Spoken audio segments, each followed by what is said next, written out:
M Abdullah, আপনার কাছে কি মনে হয় যে অবসানটা, বিতর্কের অবসানটা কিভাবে হতে পারে?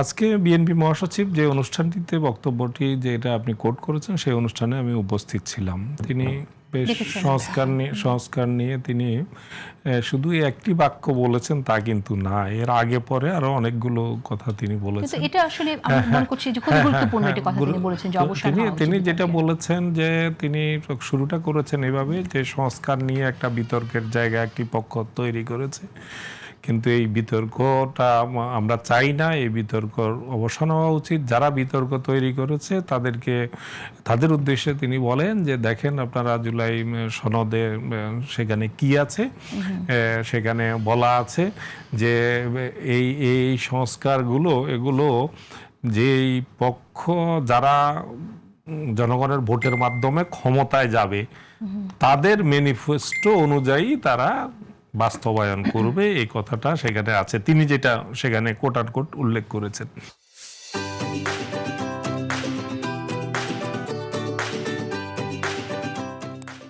এবং ওই কথাটা বলার আগে তিনি এই অবস্থাটার অবসান হওয়ার কথাটা তিনি যোগ করেছেন। ঠিক যেভাবে পত্রিকায় মিডিয়া এসছে হুবহু এই ল্যাঙ্গুয়েজে না, কিন্তু বক্তব্যটার সারমর্মটা এরকম যে অবসান হওয়া দরকার, আগে পরে আরো কথা আছে। তো এটা বিএনপি মহাসচিব প্রত্যেক দিনই বলেন। গত পরশুদিনও প্রফেসর এমাজউদ্দিন আহমেদের স্মরণ সভায়, সেখানেও আমি তার সাথে ছিলাম আলোচক হিসেবে। তো সেখানেও সাংবাদিকরা তাকে একটা চিরকুট পাঠিয়েছে যে সংস্কারের বিষয়ে বলেন। তিনি চিরকুটের কথা উল্লেখ করেই সেখানেও তিনি সংস্কারের বিষয়ে ঠিক একই ধরনের কথা বলেছেন। আবার বিএনপি মহাসচিবের যদি আমরা আজকের পুরো বক্তব্যটা আমরা যদি নেই, তাহলে তার মধ্যে এক ধরনের হতাশার সুরও বেজে উঠেছে।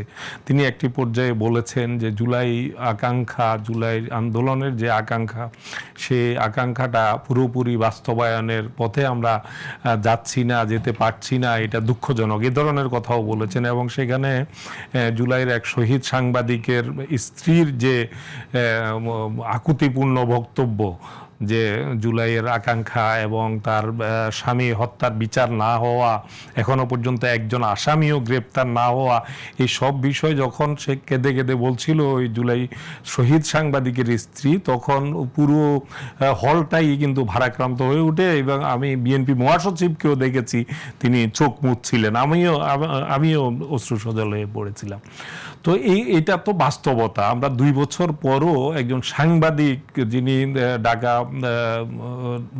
ঢাকায় কর্মরত ছিলেন যাত্রাবাড়িতে, তাকে একদম টার্গেট করে গুলি করা হয়েছে, দিবালোকে টার্গেট করে তাকে গুলি করে ঝাঁঝরা করে ফেলা হয়েছে। তার সেই সাংবাদিকের এখনো পর্যন্ত একজনও, সেটা এপিসি থেকে গুলি করা হয়েছে, এপিসিতে 3 জন ছিলেন, তাদেরকে চিহ্নিত করা অনেক কঠিন ছিল না, কিন্তু সেটা হয় নাই। এটা আমি প্রসঙ্গত বললাম এই কারণে যে রাখতে চাই, কারণ আপনি তো সাংবাদিক কল্যাণ সমিতির দায়িত্বে ছিলেন দীর্ঘ সময়, কল্যাণ ট্রাস্টের দায়িত্বে ছিলেন।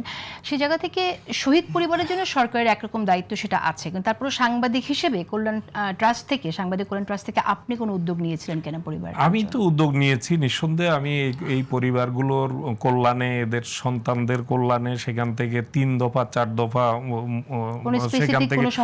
সেখান থেকে হ্যাঁ তাদেরকে আর্থিক সহায়তা দিয়েছি, আমার হাত দিয়ে 4 দফা দিয়েছি, এবং অন্যদের মাধ্যমে আমি ব্যবস্থা করে জুলাই ফাউন্ডেশনকে পার্শ্ব করে তাদের মাধ্যমে 1 দফা, টোটাল আমি আমার 18 মাসে আমি 4 দফা তাদেরকে সহযোগিতা করেছি। এবং আজকে যে তাদেরকে সহযোগিতাটা করা হলো, 1 লক্ষ টাকা নগদ দেওয়া হয়েছে সম্মান, এটার পেছনেও আমার একটা ভূমিকা আছে। এটা যদিও ন্যাশনাল এডিটর্স কাউন্সিল এটাকে এই ধরনের অনুষ্ঠান আয়োজনের ব্যাপারে উৎসাহ দেওয়ার ব্যাপারে এখানে আমারও একটা দায়িত্বের জায়গা বা ভূমিকা ছিল।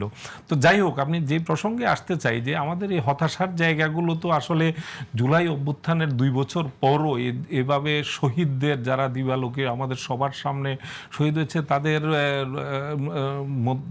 এভাবে কান্না, এভাবে আহাজারি বিচারের জন্য, উন্নত তারা তো সর্বস্ব হারিয়েছে, তার 2টা বাচ্চা একেবারে ছোট, মানে বড়টার বয়স হচ্ছে ধরেন কত 4 বছর হবে, আর একটা তার ছোট 4-5 বছর হবে। বর্ডার। তো এই বাচ্চাদের আহাজারি বললো যে আমার বাচ্চারা ঘুমাতে পারে না, সারা রাত কান্নাকাটি করে আব্বু আব্বু বলে, এবং এটা নিয়ে তাদের পরিবারে যে দুর্বিষহ। আমরা সনদের জায়গায় আমি একটু বলেন, হ্যাঁ সনদের জায়গায় আমি ফিরছি, তো কথাটা বললাম এই কারণে সেখানে আবেগ আপ্লুত হয়ে সেখানে আরো অনেক কথা বিএনপি মহাসচিব বলেছেন, এবং তার মধ্যে একটা হতাশার সুরও ছিল। আমি সেটা মেনশন করার জন্য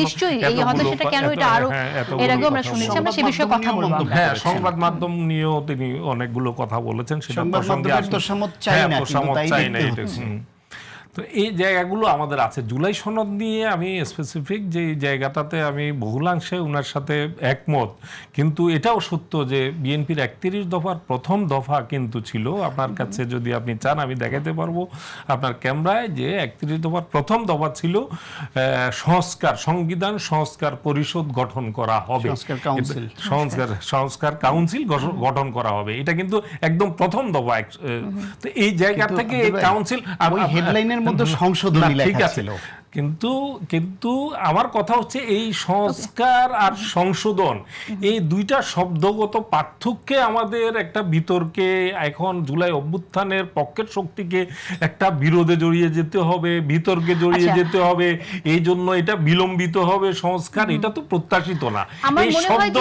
আমার মনে হয় যে দুটি পক্ষই, এখানে তো সরকার একটি পক্ষ হয়ে গেছে, জুলাই সনদ এবং সংস্কার নিয়ে, তার চাইতে বড় কথা হলো দুটি পক্ষ, যেমন আপনি সংশোধন কোনটা আমরা প্রত্যাশা হচ্ছে যে আমাদের রাষ্ট্র সংস্কার দরকার, সেই সংস্কার রাষ্ট্রের ব্যাপক সংস্কার দরকার, বড় ধরনের সংস্কার দরকার, এবং সংবিধানের সংস্কার দরকার।